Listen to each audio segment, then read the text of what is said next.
Chapter 10, Grassroots. Luke wraps it all up by going back to his roots and discussing everything about the game as you and I know it on a Sunday morning, including the stupid things that idiots like him say when playing football. He also wonders why goalkeepers are so hard to find. Box 'em in! That'll make more sense in a minute. Grassroots, noun, used with a singular or plural verb, the common or ordinary people, especially as contrasted with the leadership or elite.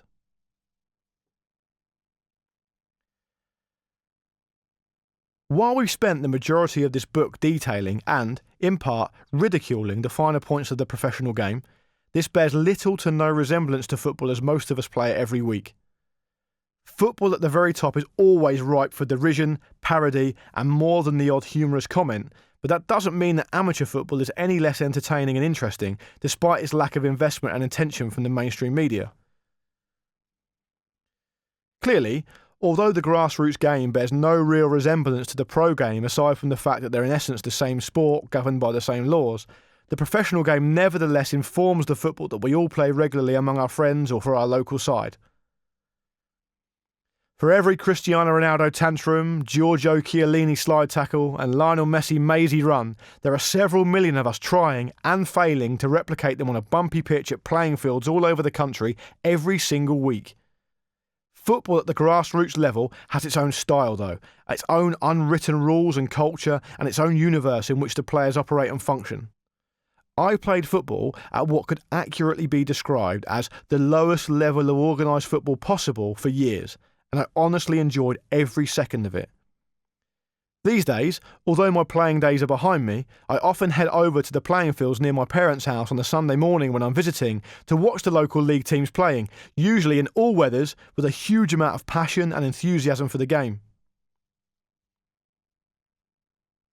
What manifests itself almost every time is a hugely enjoyable, engrossing melodrama in which everyday men are cast in the role of hero occasionally, villain more often, and bit part accessory to both glory and failure on an almost minute-by-minute basis. I genuinely enjoy watching football at this level over any other for a mixture of reasons, including the fallibility of the protagonists, nostalgia, and realism. It is impossible to feel far removed from the game when you can hear and feel almost every kick from just a few yards away. At this juncture, I should state what I consider to be the grassroots game. It is a level of football that players, managers, administrators and officials take part in purely for the love of the pastime, the camaraderie between them and their fellow players, and the stories it weaves for them all to share for years to come, rather than any financial recompense they may, or in most cases may not, receive. Referees at this level are paid a derisory amount for their time, but I refuse to accept they do it for a legitimate income. The amounts on offer are simply too small. They, like the players, are doing it because they, some would argue perversely, enjoy officiating and enabling games to go ahead. This is football as we experience it, not viewed from a distance through a TV set, computer, or expensively priced seat at a purpose-built stadium. Football may be watched by billions around the world, but it is these enthusiastic yet limited men that make up the lifeblood of the game in this country. Because what's the use in watching the pros strut their stuff on the big stage if we can't attempt, and fail, to replicate it when still half drunk from the night before on a muddy field on a windy January Sunday morning? Players. There are, to my mind, only a handful of types of player at this standard of football. Whereas the top level contains not only many different types of player, but even specialisms within positions themselves. For example, John Terry and John Stones may both be centre-backs, but anyone who's watched them both will realise they are very different players. Amateur football is nowhere near as complicated.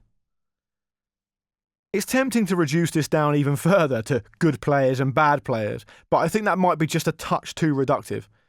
Nevertheless, there isn't much to go on, and a lot of it rests on speed, fitness and effort, the latter of which can vary from literally all the effort in the world that a human being can muster to won't even try for a single solitary second even if his life depended on it. Seriously, the whole gamut is covered when it comes to just how much or how little grassroots players will try on a Saturday afternoon or Sunday morning, as well as how effective/ineffective they'll be. The big unit. If you've ever walked past a patch of grass that a football game is being played on, then you've seen the big unit. That's because he's the size of a house. You would have almost certainly heard him too, because he's the loudest one on the pitch, apart from the other team's big unit, of course. Big units tend to be older, have filled out somewhat in their advancing years, and spend the entire game pointing, shouting, and fouling. They are sometimes captain as well, for there are two types of big unit. The first is just big and fat and dominant, not usually captain material. The other is talented too, but has had to accept a deeper and slower role as his fitness has decreased as rapidly as his weight has increased over the years. These guys are critically important in any team, not only because they spur a team on through respect/fear, and there's a fine line somewhere in between those two things, but also because they tend to be older, have their own manual labouring business that sponsors the kit, and are almost always generous at the bar. The nippy winger. The nippy winger is always young, always really fast, and, for some reason, almost always the brother of someone else in the team. He can't tackle, in fact he's never really attempted to do so, but he is really important to the team, and here's why. In professional football, fullbacks are hugely influential. They play two positions, both working back to cover in defence and also launching 1,000 attacks. Think Carl Walker. In grassroots football, no one is Carl Walker. No one is even Murray Walker. As a result, the fullback positions are invariably taken by people who can't play anywhere else, or players who are filling in as a favour and don't have a position nailed down elsewhere in the team. Therefore, there is a direct correlation between how nippy and skillful and fast your wingers are and how demoralised the other team's fullbacks, and by extension their defence generally, are going to become. Ideally, you'd have two nippy wingers in your team, but no one I've ever played for has ever managed that, apart from one iteration of our university side for a season, but they were wing-backs, and neither of them bothered defending, so it didn't really work anyway. If you do have two wingers, the unnippy one always wants to cut inside and never take anyone on because he is, in reality, the third best striker available, and he just wants to play up front. The one who should really be playing at a much higher level. I've played with a few of these chaps in my time, and not a second has gone by when I haven't been thankful they're on my team and not the opposition's.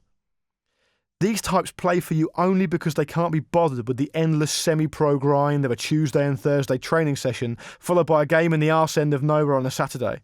And when they turn out for your team, it's fucking brilliant. I can remember a guy moving to our area halfway through a season, straight from the academy at Plymouth Argyle. He scored something like 27 goals from midfield from January to April, and it was like someone had enabled a video game cheat in real life. The unquestionable highlight was when an opposition manager saw how good he was and instructed the defender to man-mark him for the entirety of the game. When our superstar had to be subbed off because he wanted to leave early, he had probably scored about 6 by that point, the boy tasked with marking him actually followed him off the pitch. Our man had to turn to the defender and quietly whisper to him, I'm being subbed off now, mate. To which came the reply, oh, cheers, before the ersatz Martin Keown happily jogged back on the pitch with a grin, safe in the knowledge that his ordeal was over and he would hopefully never see his tormentor again. The trier. Everything is done at 100 miles an hour in a lung-busting fashion, and no injury is too much to bear for the trier. Friction burns on rock-hard August pitches are their calling card, strained muscles are their currency, and broken legs, usually their own but sometimes other people's owing to their take-no-prisoners tackling style, are their trophies. Every team needs at least 2 of these, and if you're blessed enough to be playing alongside one in central midfield, you can essentially spend the game doing whatever you want. They cover every blade of grass on the pitch, they usually have limited ability, and they are almost always really nice people too. Everyone who isn't a trier has played with/against one, and if you haven't and you're reading this still wondering why no one tries as hard as you at football, you are one. God bless the triers and all who sail alongside them, for no game has ever been won without them. The prima donna. Let's be absolutely clear here, these men are bastards. They don't have to be Alice band wearing, tackle dodging stereotypes. Some just have longer hair and value their jobs enough not to want to break their leg on a Sunday. But you'll know a prima donna when you see one.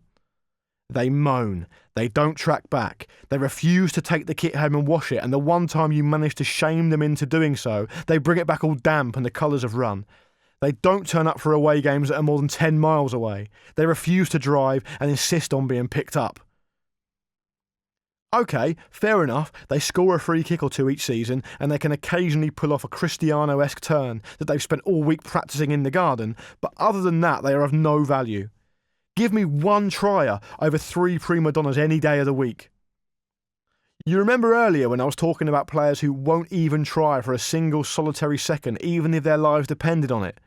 Yep, you got it. Everyone's lives would be a whole lot easier if we just made a group pact not to put up with any of this shit. But we all do though, don't we? Because remember that goal Johnny scored back in 2012 against the Market House Tavern? Yeah, it was a while ago now, but he could do it again at any point. So chase back and win the ball back for him like a good boy, won't you? Again, these men are bastards.